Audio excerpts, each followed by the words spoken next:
4 salariés sur 9 en alternance. Dans ce garage, ce ne sont pas les offres de poste qui manquent, mais les candidats. Plusieurs se sont présentés, mais après quelques semaines d'essai, les résultats n'étaient pas concluants. Il y en a qui veulent s'arrêter simplement à de l'entretien.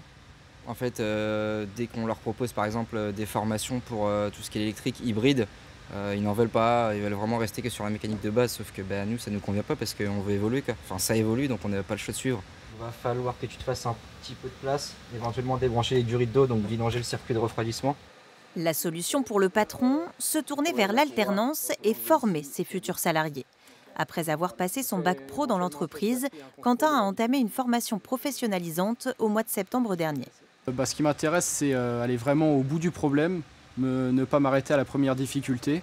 Par exemple, un voyant moteur pour les gens normaux, ça va être un problème sur leur voiture, alors que moi, je veux vraiment savoir d'où ça vient, et jusqu'où ça remonte et pourquoi il est apparu. Une semaine par mois, il rejoint donc le centre de formation situé à quelques kilomètres. Ici, ils sont 12 alternants, des jeunes qui ont tous en poche un bac pro ou un BTS automobile, mais qui ont voulu aller plus loin. J'ai commencé par la mécanique, mais après j'ai voulu m'orienter vers le diagnostic pour répondre à une autre demande et je m'y retrouve plus à faire ça que de la mécanique.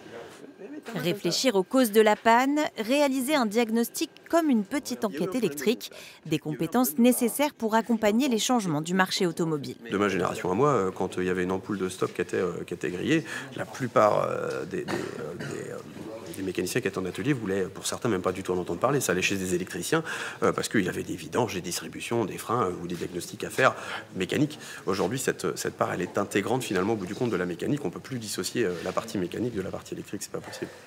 Vous avez déjà roulé avec un boxer ? Des compétences d'autant plus valorisées qu'elles sont rares sur le marché du travail. Aujourd'hui, un jeune a plus de chances effectivement d'avoir un salaire un peu plus décent que ce qui s'est pratiqué il y a une dizaine ou une quinzaine d'années. Et c'est valorisant pour un jeune aujourd'hui dans l'atelier de pouvoir aspirer à des activités plus techniques, plus intellectuelles, voilà, qui va lui permettre aussi de progresser dans l'entreprise.